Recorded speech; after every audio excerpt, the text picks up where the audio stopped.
இந்த மாதிரி ஒரு ரசம் மட்டும் செஞ்சு கொடுத்து பாருங்கள். உங்கள் வீட்டில் இருக்கிறவங்களும் அப்படியே அசந்து போயிடுவாங்க. பார்க்கவே எவ்வளோ கலர்ஃபுல்லாக இருக்குன்னு பாருங்கள். அவ்வளோ டேஸ்டியான ரசங்க. ஸோ அதோட செய்முறை பார்த்துடலாமா? ஃபஸ்ட்டு வந்துட்டு கடாய் எடுத்துட்டு எண்ணெய் ஊற்றிக்கோங்க. அதில் கொஞ்சம் கடுகு போட்டு கருவேப்பில் ஒரே ஒரு வரமிளகாய் மட்டும் ஆட் பண்ணிக்கோங்க.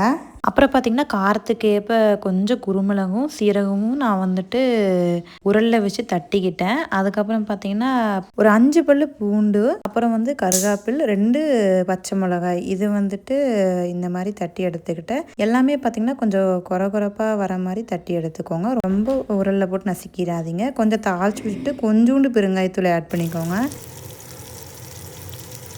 அப்புறம் நல்லா பச்சை வாசனை போகிற வரைக்கும் தாளிச்சுக்கோங்க. தாளிச்சிட்டு கொஞ்சம் மஞ்சள் தூள் வந்து கொஞ்சோண்டு ஆட் பண்ணிக்கோங்க. அப்புறம் வந்துட்டு நல்லா தாளித்து விட்டுக்கோங்க.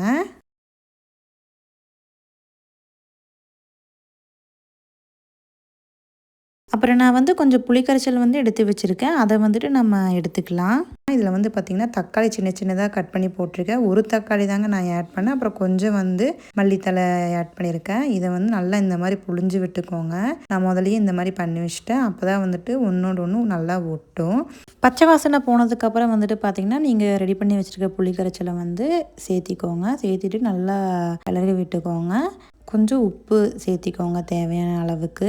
அதுக்கப்புறம் பார்த்திங்கன்னா கொஞ்சோண்டு தண்ணியும் உங்களுக்கு வேணுங்கிற அளவுக்கு சேர்த்திக்கோங்க. அதுக்கப்புறம் பார்த்திங்கன்னா ரசம் வந்துட்டு கொஞ்சம் லைட்டாக கொதி வந்தோடனே நீங்கள் வந்துட்டு ஆஃப் பண்ணிடுங்க.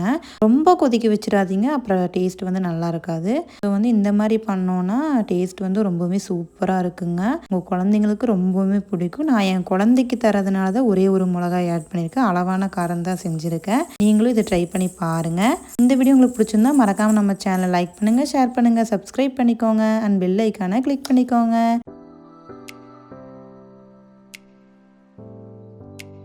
Thanks for watching. Bye bye. Meet the next video.